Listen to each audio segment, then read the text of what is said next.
Do you wish you could get virtual attendees to turn their cameras on? Is engagement the number one issue on your virtual meetings? Do you want your meeting to be the most engaging virtual meeting? Well, welcome to the Engaging Virtual Meetings podcast. In this podcast, we'll talk to the top people around the world in virtual meetings and give you, the listener, the best ideas to host engaging virtual meetings. Make sure that you click subscribe so you can get the latest episode of the Engaging Virtual Meetings podcast. Now, let's welcome your host, the author of the #1 Amazon hot new release, Engaging Virtual Meetings, John Chen.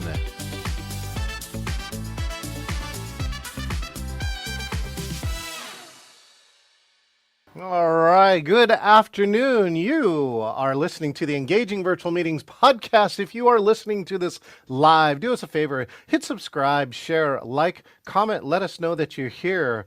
If you want all the episodes, we have a new one that releases every Wednesday. Go to engagingvirtualmeetings.online. Again, engagingvirtualmeetings.online. Man, there's over 150 of these podcasts. So for those who are podcasting, it's cool because I'm on the later stage of that, which is that now I'm starting to get numbers, right? Numbers of like over 100 podcasts. And we're currently scheduled out already. We have podcasts ready all the way to the end of 2025. So it's just like set it and forget it. And most of all, I just want you to be one of my guests here. We have the Engaging Conference. If you are somebody who wants to be engaging, you want to host a meeting that's engaging, a conference, a summit, or masterclass, come see us here. We're going to show you all the latest techniques and technology to do that. I have 3 Hall of Fame speakers.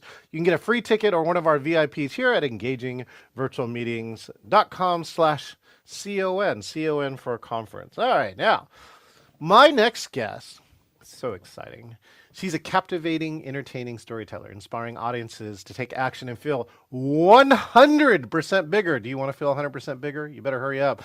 Her method is rooted in neuroscience, psychology, physiology, and is scientifically proven to increase confidence, develop a memorable and energetic presence. We both were actually in real life at MPI, Meeting Professional International's World Education Congress. Let's give a warm welcome to Christy Renee Steely. Hey, Christy, how you doing? Hey, I'm doing great. How are you, John? Fantastic. Great to have you here. So good to see you. Oh, look, now I see I didn't see you the last minute ago, your 4 agreements book in your corner there. Very Oh, nice. yes, yes. So, so good. So what's happened to you since WC? WC, Jesus, feels like it's been a year ago, even though it was like, what, a month or 2 ago? Yeah, it's crazy that it's been about 2 months. I think the 8 weeks since, I mean, I've seen explosive growth in my business and just my personal life too. I've had a lot of chaos personally, but I'm at a more peaceful place with it than I've ever been. So that's a huge win. And then I think that that translates into business growth as well, because I'm like showing up every day, like I'm ready for it. Like y'all can't take me down. Let's go. And having some really, no, I'm telling you, like overcoming resistance and adversity, that is what really makes great transformation and big things possible. And so I've seen a lot of that. I've also had a lot of great connections since WEC, meeting with some really interesting people and getting featured in great places. So it's been a power-packed 8 weeks for sure. Power packed. Well, to Power-packed. me, I think you have to have chaos to have change. When you have a system in stasis, it doesn't want to change, let alone it doesn't change. So, it's training yourself to be excited about chaos as opposed to being freaked out about chaos. So, Yeah, you're exactly right. It's your perspective on it, right? And so I've been coming to difficult situations like being hacked, for instance, and getting locked out of Meta as I'm writing my book and oh, sitting that's down. All right. my stories are on Facebook. Like, let me sit down and pull them. And look, I'm locked out and I can. And really just keeping this perspective of how can this be a good thing and what can I learn from this? And so it showed me that I wasn't as protected in places that mattered. For instance, my Google Drive, I hadn't connected that. I have my life's unpublished work on there. And I thought, oh my gosh, I'm so grateful that I just didn't lose this. woke up the next morning, started getting into it. And, it really just ended up being a good thing because I learned basically, I'm saying that I'm like a master. I could give a master class in criminal or cybersecurity now. Cybersecurity. I'm like, ooh, I've learned so much. And so it's really just keeping that perspective of how can this be a good thing? And it does, it leads to change. Well, speaking of change, let's find out for my friends. Let's change them immediately by introducing them to you. Why don't you take a moment, Christy, and say who you are and what you do in this world? Well, my name is Christy Renee Steely. I go by Christy or Christy Renee. Christy Renee is my pen name, and so I've expanded that into my speaking work as well. Um, John will link my website, christyrenee.com. You can find me and learn more about me there. But in essence, I am a storyteller at heart. And so that manifests in different ways, right? I'm a writer, I'm an author, I've been a creative director, brand strategist, speaker. I've done video editing. So, really, anything that is, in its essence, story captivates me and is what I work on. So, storytelling, and, I don't want to take too much time on this question because the who are you question, I don't know if you intend this to be as existential, did I say that right, as it is, but existential. Who am I? Yeah. Right? We have this idea of putting labels on ourselves or having job titles, this, that, and the other. And there's been a lot of unpacking that in my life and just getting down to the core of who I am. And I love that storyteller still is me without putting a label on myself or what I do. So I have a story for everything. And at one point, I thought that that was a bad thing. And I've loved, as I've grown, to see all of the many ways that story is so valuable in business and personal life. All right, let's start in this one piece, which is story is a bad thing. Who taught who's how did that happen? Okay, well, not that story is a bad thing, but having a story for everything, right? And this was back in a time when I wasn't around maybe the best people. My story is definitely of overcoming a lot. And I was told I was too much for a long time. Too much, too many words. Now I think that's a great thing. I've got, so much energy. I'm very dynamic. I've got a story for everything, which means I can connect and resonate very easily with so many different people because story is what connects us, right? So I see it as an absolutely good thing. But yes, I was told that. Oh, I understand the too much. I mean, like I have the belief too. I'm not for everybody, that's for sure. All right, and then you got to get your own belief at that, which is like, too much for who, too much for what, right? Mhm. And so when then is the second realization going? Either you accept that you're too much, or you at least become comfortable with exactly who you are. When did that happen?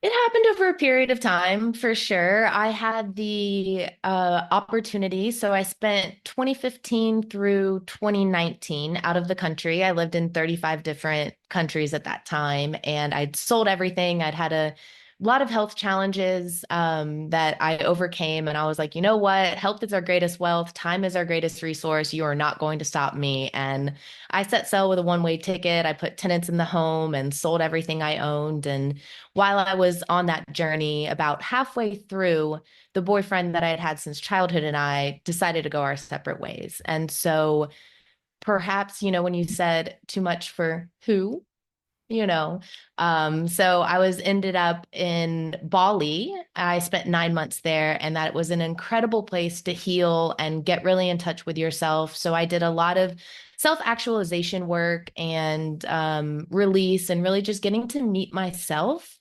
I was in a 14-year relationship. So from the time I was 16 to Woo, 31, I did woo. not develop myself as a young woman. And I don't have regrets in life because everything happens as it should. But somebody once told me, they put it this way, they were like, that's trauma. And I was like, I don't think you're wrong. Um, so being able to step into who I was as a young woman without anybody else by her side, forming opinions, telling her who she should be or what she should look like. Um, it took a while. It was more than those 9 months in Bali, but it began there, and I was able to, Really it probably began in Bali. And I think when I showed up at my parents' doorstep in November in Atlanta, so it's cold. I have one suitcase of tattered summer clothes to my name, show up at my parents' doorstep, broke in winter. But I'd realized that I'd gone all these places and I showed back up and I had what I'd been looking for. I knew myself. I had Mm. everything and nothing in that moment because I knew who I was. And that was something I'd spent years, not having. So very long journey, but worth it. That's a great line. I would keep that, which is I have everything and nothing. Mm. Right. And so, It's inside of uh, us. Sometimes we just have to go to the other side of the world to find it, but it's always within us for sure. yeah, yeah, yeah. You have to, that's a belief I definitely have, which is, everything we need to solve a problem is within us, somewhere within our Mhm. reach, within our grasp. And that's kind of how I approached COVID with that. So, well, I want to go into this hacked on Facebook. A lot of people have gotten hacked, but I'm just curious what you want to share from that experience.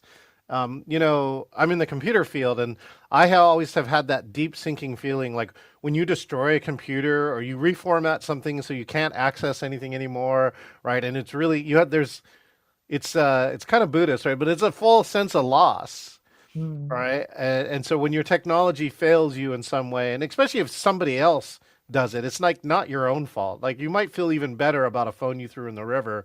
But when somebody takes your phone and then throws it in the river, you're like, who are you? What are you doing? So I'd love to hear, what was your experience of being hacked on Facebook a little bit? That's something that you can share to help others who this is happening more and more for. Yeah, it was very scary. And thankfully, because I was in this mindset of ready to sit down and revisit my stories, I caught it very quickly. And so Facebook's not something I make a habit of getting on regularly. Actually, social media in general, I have a really good discipline with it. It definitely affects our mental, you read my bio talking about neuroscience. It definitely messes with us in that way. So I keep a distance from it. And thankfully, I, at this time, caught it within a few hours because first I logged into Instagram and I honestly think I got distracted. I think I was meaning to log into Facebook and I logged into Instagram and I saw a like danger screen that was like suspicious attempt login from Nigeria. We don't think this was you. It wasn't. And then I was like, oh gosh, let me check my Facebook. And as I went into my Facebook, that's when it got really scary because it'll asterisk out your full default email and Yeah. show you like just a couple letters. And the first letter was starting with a W. Like, I don't have anything that starts with a W. What's happening? This isn't mine. How can I get back in? Because it was like suspicious login attempt, have a code sent to your email. Here's your default email, W something, something, something, something. Like, this isn't me. How am I supposed to, what am I supposed to do? And so I will say that I let fear and urgency, get the better of me for maybe about an hour or so, but almost immediately I reached out to my network. At this point, my boyfriend was with me. He was looking things up. We are going really quickly, and we had seen, I guess, an old article that said a bunch of 50 million Facebook users were affected. And so at this time, I'm thinking, okay, it's not just me. A lot of people are. I'm on the board of directors for National Speakers Association, our Georgia chapter. And I thought, if I'm affected, let me reach out to this great group and send a message to the chat. And everybody's like, I'm not affected. I'm not affected. Are you sure? I didn't hear anything. I didn't hear anything. And I'm like, oh no. Like, they're like, oh, a couple of years ago they did that. And I was like, oh my gosh, it was probably old article. I'm the only one affected. What am I going to do? I don't have anybody that is into tech like this. And thankfully, an angel of a man that's just joined our board, he's a web developer and was helping us with our website, donated an hour of his time for me. And as you know, at the end of that call, we still didn't figure it out all the way, but I think it was this very sophisticated hack where, Mhm. and I was even like, right clicking on the URLs and pasting them to see if they checked out. Like I've taken my internet security classes. I was like, okay, I'm doing everything right. But they had placed something that I'm, not totally well versed in, but I guess they had placed like a cookie And so even if I went to www.facebook.com myself, it was triggering that cookie. And so I would go through the email that looked very real, or I would go through Facebook myself. And the only way that I could figure out that it was hacked is that when I would say secure my account and push that button, it would want to verify my credit card information or send me an email to my .edu, which hasn't been a primary in, like, I can't access a .edu at this stage. I'm in Okay. my late 30s. Like, that's been a really long time. I'm graduated. I'm done. Like, that's over with. So I went to bed that night convinced that I had lost the best kept record of my 5 years abroad. And I said, you know what? It's okay. It could have been a lot worse. You probably have duplicates of the best stories anyway. No, you can't see the date. No, you don't have it with all the pictures, but it's okay. And I really made peace with it. And I truly think that that is, when we make peace with the chaos like that, and when we make peace and have the good perspective with the bad thing that happens, I've Mhm. seen miracle after miracle after miracle happen in my life and other people's lives. So I let Now, it go. what do you mean by make peace? I made peace with it. I was like, it's okay. I went to bed like, if I never get back in, oh, I'm sorry, I skipped a step. So I at the end of the night, I had managed to lock them out, but I had locked myself too. Ooh, So I was asking my friends, I was like, can you see my name on Facebook? No, nothing. It was totally locked. I thought, okay, if the best that I could do is lock them out, but I've locked myself out as well. okay. Okay, exactly. So I'm like, I stopped them. It probably won't get worse. I'll probably never get back into my Facebook. You can't call somebody, you can't chat with somebody. They do not make this easy. And this whole time too, I'd see other people get hacked, and I was really a little bit like, good thing that'll never happen to me. I'm so protected. So I really thought I had a lot of security measures in place. I was very dumbfounded. And I guess the biggest takeaways would be, one, if you put in security measures, say 6 years ago, that's about when I was traveling and I thought, I was state of the art security. Okay, well, times change and they change really quickly. So you need to be staying up to date. And then the second would be, obviously, I've learned this, you can back up your full Instagram account, you can back up your Facebook account. I haven't managed to successfully do that yet. I feel like it would take do it. Yeah, yeah. I don't know. I don't know. If anybody's listening and you can figure that out, do that. Mine just sat there, spinning, downloading, downloading, downloading for days, and I guess I need to come back to it. But the big takeaways, I think, are making peace in that bad situation. And then I woke up the next morning and I was able to get in and verify my identity through Instagram because Oh, Facebook had the cookie yeah. that made it impossible. But Instagram, and Didn't. then I knew it was real when they said, okay, we're going to, send an email address that you've never had on file. We're going to send you a code, handwrite it, make a video selfie, move your head back and forth, side to side. I was like, okay, That's this the is verifying verification my procedure. identity. What's that? That's your verification procedure. Yeah, well, that's a lot. Yeah, you did to make sure you're a real person and like match your face, biometric, whatever. It I was a think lot it's like the better. hostage situation when you hold up a newspaper to prove like it's today. You know what I mean? I do. Yeah. I wasn't thinking that at the time. I was just so grateful that I wasn't being asked to use my credit card as verification. I was like, I know this is a Not gonna. scam. Yeah, I'm not gonna do I that. know that's a scam. So yeah, they held my Facebook hostage. I held up today's newspaper with a certain code and was able to make it work. So it's crazy. I don't feel 100% out of the woods yet. So I keep telling the story, and I'm not able to change my password because I have to know the password they changed it to. Um, so I've been taking screenshots every night instead of getting on social media. I'm going on my social media and screenshotting everything. So I know that you can download it and have a better record, but tell me how you make that complete itself. Um, so that's my hacking story.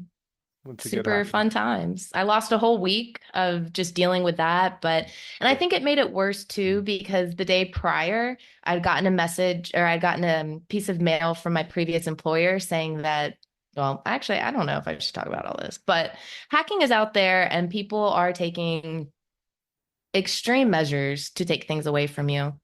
Somebody, a writer friend of mine told me that their Evernote got hacked and they lost everything. I'm like, why are you hacking Evernote? Oh, because there's everything in there. A lot of people store passwords in there. Oh, well, you need an encrypted thing for that. It should be, but this is the security part, right? I mean, the world just found that out, right? CrowdStrike, blah blah blah, Mm. and just that. Yeah, that was like the same week. That was like the same week. Wow, wow, Like, what's happening? wow. Yeah. Mhm. Yeah. So that happens, and then it just shows you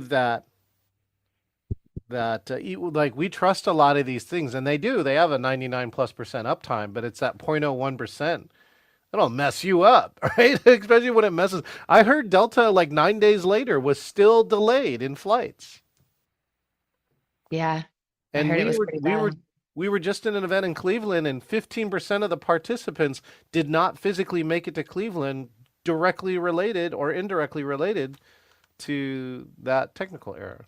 That was my first thought, the events industry. When I heard the big Oh yeah. strike, I was like, wow, I knew a lot of people who were traveling that week. And it's, Yeah, and that's why all year long I've been putting an extra day in the beginning and the end of my in-person events, and every single time it's paid off. And my last one was we all arrived. I flew Seattle to Cleveland, and I got off at Cleveland, right? And 80% of the people are all standing around the baggage carousel when the belt stops. oh, And you're waiting like, oh yeah, is it just gonna stop? And like the siren will go off and it'll go again. Nope, no. And then someone starts talking, blah blah blah blah. None of the bags made it to Cleveland, and apparently the belt broke in Seattle. So the belt that was mm, supposed to get them from where we checked in to the plane, they never got there. And so, um, and this is where I think you tagged one of my posts. I air tagged my two bags recently.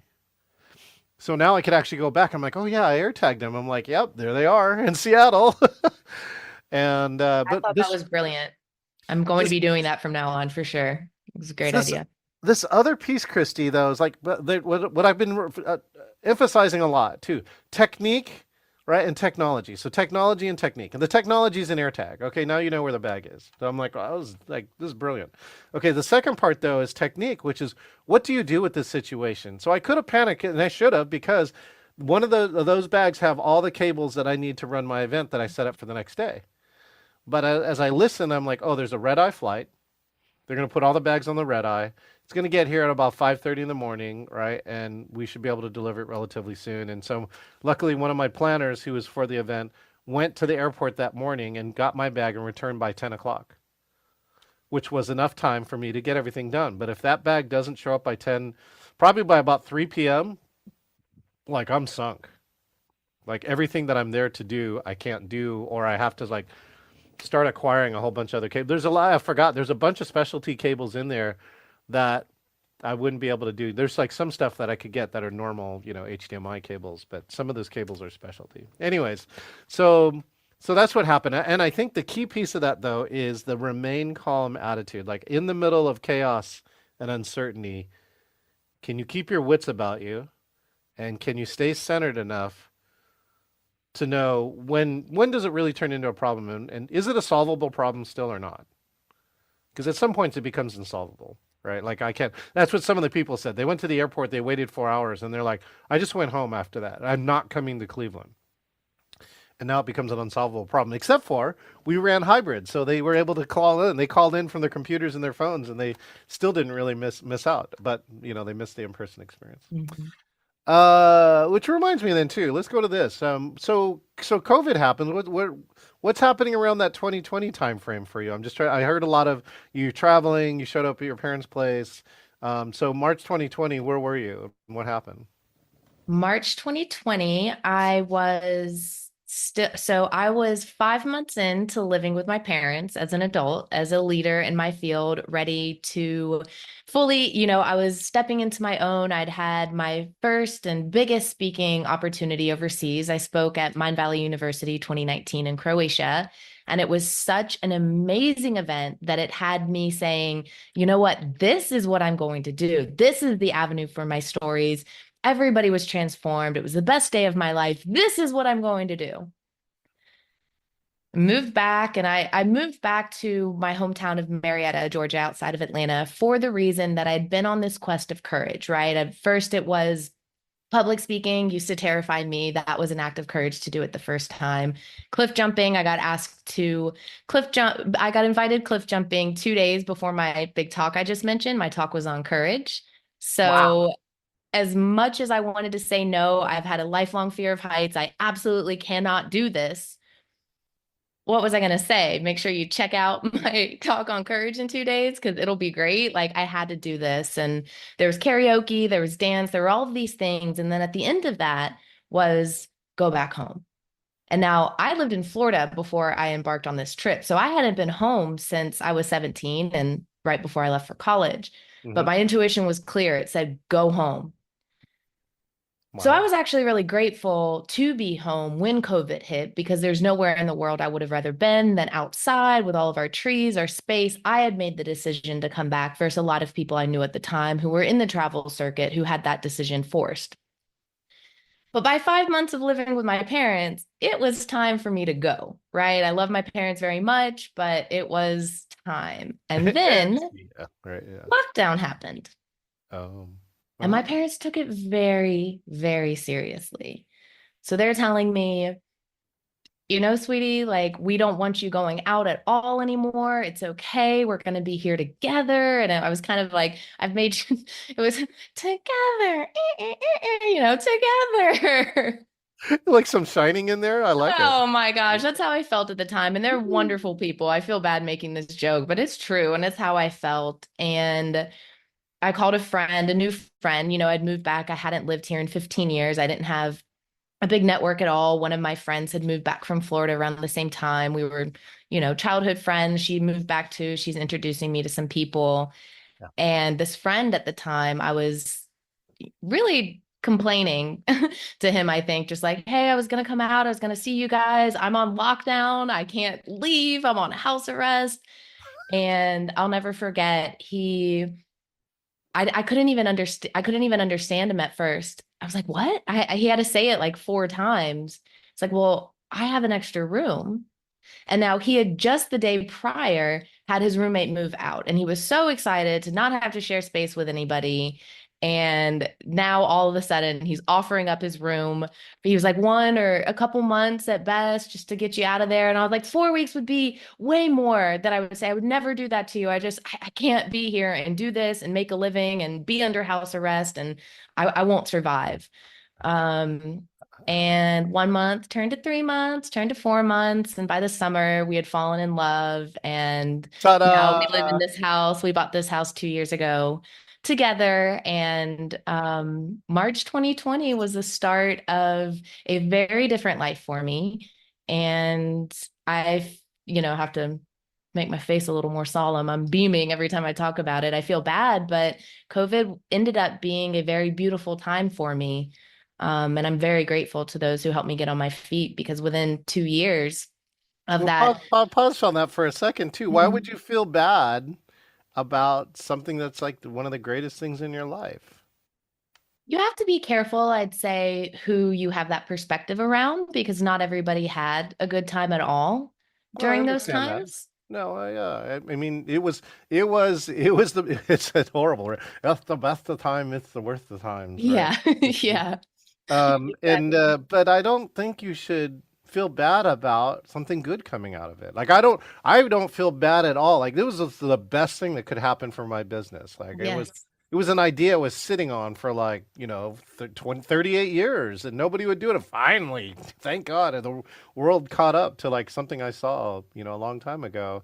So I don't know. I'm just telling you, Don't feel That's bad. true. You do share that perspective. Yeah, I remember I was like, that was perfect timing for you. And I've talked to others who have had a really great time too, right? And it kind of goes back to what we were saying at the beginning. And of course, not everybody can control this. And, there was a lot of bad, but keeping that like, how can this be a good thing? Or what is the positive? Or how can I take this opportunity and make something come from it? And so while I showed up at my parents broke and jobless, without any clothes, without anything, without network, I did my thing. I met people. I was able to, even in the time. So I had started this idea.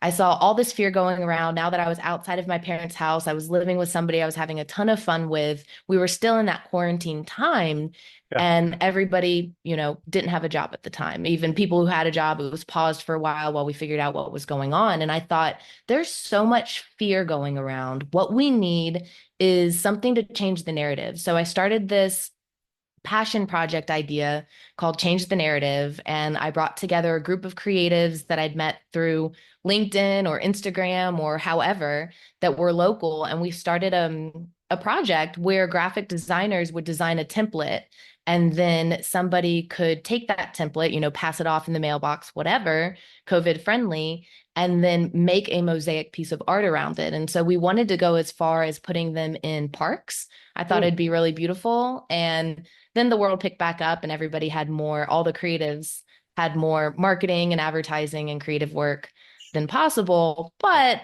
through that, it led me into my gig in corporate advertising. And I did that for, up until very recently. I'm still doing some contract work for them too. And that's just another way that take something bad and put in some passion, put in some connection, put in some, peace and real intent. And that turned into a very lucrative new career for me. So, Is this, and maybe this is the story, but I'm just curious now, what was the most, engaging virtual story that you have now from the last 4 years? Maybe a connection you made online or attending somebody else's program. I'm just curious. the most engaging story. Yeah, yeah. Engaging virtual connection or yeah, story. Yeah, well, I Mhm. really want to go to story. Most engaging virtual story you have in the past 4 years. Well, I don't want to use the story I was just telling because I want to give you something new, but in truthfulness, it would be if my next greatest mentor came from that passion project. And so I'd roped in a creative director who was then at Definition 6, and I ended up doing some freelance work for them. And then I got 3 promotions within 2 years. I rose to the top of my department. I negotiated a 6-figure salary with no formal experience. That enabled me to buy this house and shoot up the ranks and have creative director on my resume. So as much as I'd like to give you another story, or I guess I could. The other one. And I use this in some of the trainings that I do, right? Because you talk about in virtual engaging meetings, I talk about engaging communication a lot, right? And so how can you reach out to somebody in a cold email or LinkedIn DM and make it, something that they respond to and make it a fruitful connection? Yeah. So I still do, but I've paused it for a while. I wanted to give a TEDx at the time. And so I'm doing my research, looking for who, curates, who's on the board, who does this, that, and the other. And I found one woman who was the then president of National Speakers, our Georgia chapter, Panline Miller. And she had a great banner image of her hands up, victorious on top of a mountain. And I learned it was Mount Kilimanjaro. Okay. So I reached out, I was like, wow, that's great. And so here's the connection point. I reached out to her, and instead of making it about, I want a TEDx, I want this, whatever, I made it about her and something I knew that she loved. Hey, that's so great. I've been overseas. The first thing I would always do is go to the highest point in every new city. What mountain is that? That's so cool. I've just moved back. I'm looking to connect with female leaders. Next thing I know, she's welcoming me as her free guest to a main stage programming event. And then 1 year later, I was on the board of directors. So I have 2 great stories that come from cold connection virtually and show that it is possible to form good connections. And on that, please don't say, I just wanted to, or I'm reaching out. Like, look for the connection in your communication. And I promise you, you can be more engaging than you ever thought possible. My theory is that we're all just friends. We just maybe we haven't met yet, I like that. and maybe you saw that at MPI probably. That so what do you see in the future? What do you see for virtual or hybrid or Christy in the future? What's kind Mm. of what do you envision next? Those are two very different questions. What do Here, I I'll even envision? stall for time. We got a Kuzgun 666 who's chatting up a storm on one of our live streams. I just want to give him a shout out, him or her, a shout out. Okay, go ahead. Um, what's the future hold? So I would love to see the future of, we'll start with virtual meetings or hybrid meetings. I would love to see them take out a lot of the inconvenience and bring more convenience to our lives, right? We don't always have to go somewhere in order to get something done. And I love the way that, post 2020 has opened us up to that, just like you were saying. And being overseas, I was a digital nomad. So when I got the gig at the corporate advertising, as a copywriter, I was just like, okay, this is great. Everybody's caught up to me. I'm used to working from a laptop from anywhere. And I love being able to have that added convenience. Now, as somebody who really thrives on connection, and like I said, two big connections has come virtually, so it can happen. Yeah. But when you get in person with an audience or being in front of an audience as a speaker, there's this tether of connection that happens. Mm. And it is my favorite feeling in the world. It's the best energy in the world, in my opinion. And I don't think that virtual can replace that.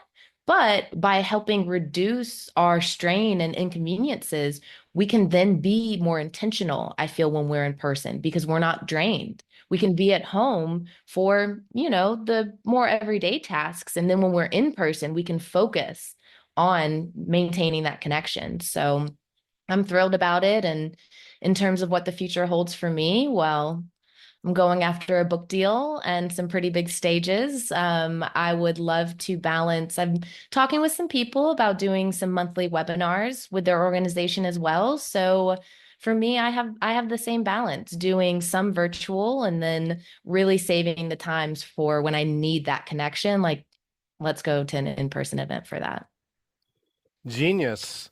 All right, we're on to the cool news speed portion of our program. Let's see. This is called the speed round. So I just want you. I've got like a collection of questions. I want you to answer them as fast as possible. Okay. Uh-oh. Okay. Best moment of chaos. Uh, cliff jumping. Best moment of peace. Mm. Making peace with losing my Meta accounts and waking up the next day and having them. Best advice about Facebook.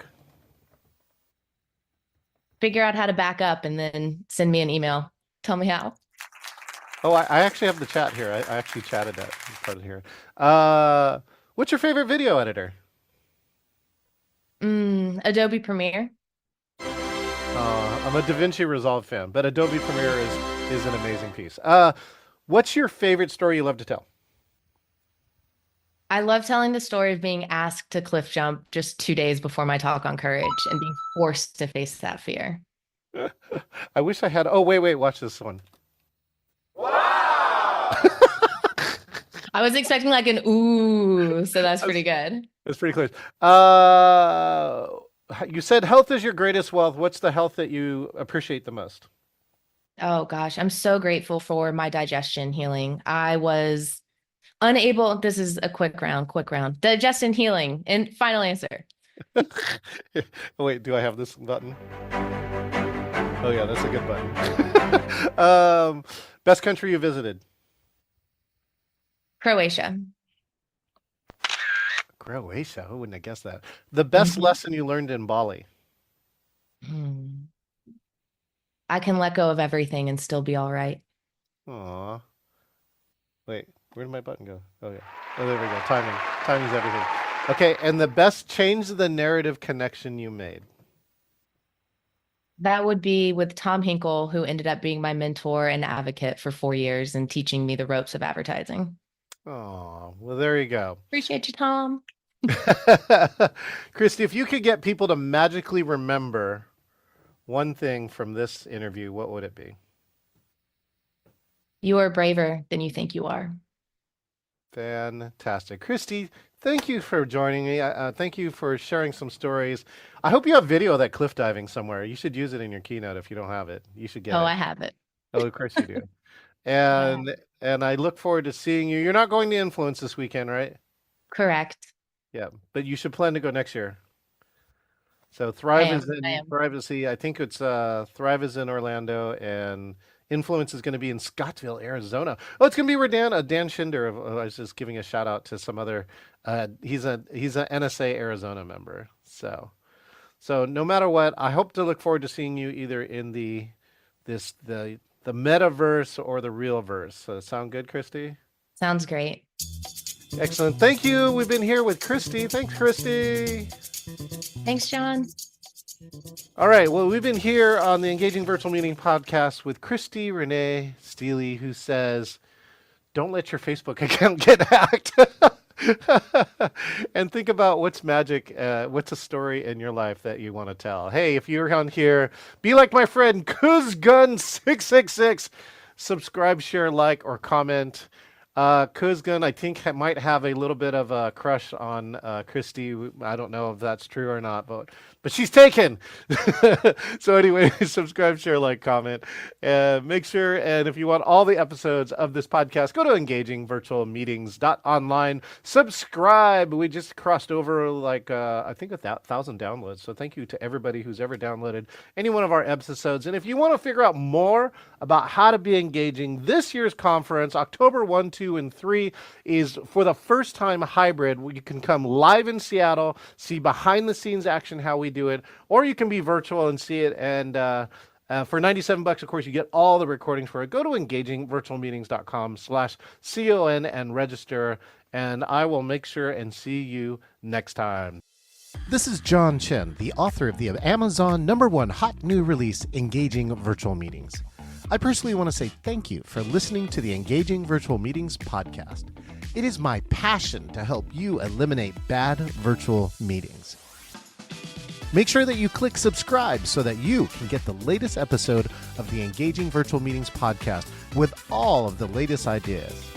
Hey, I want to meet you. If you want to talk about a virtual meeting challenge, or if you want to be the next guest on the Engaging Virtual Meetings podcast, just go to engagingvirtualmeetings.com/meet. That's engagingvirtualmeetings.com/meet, MEET, and find your best time to meet up. Thank you, and I look forward to engaging with you online.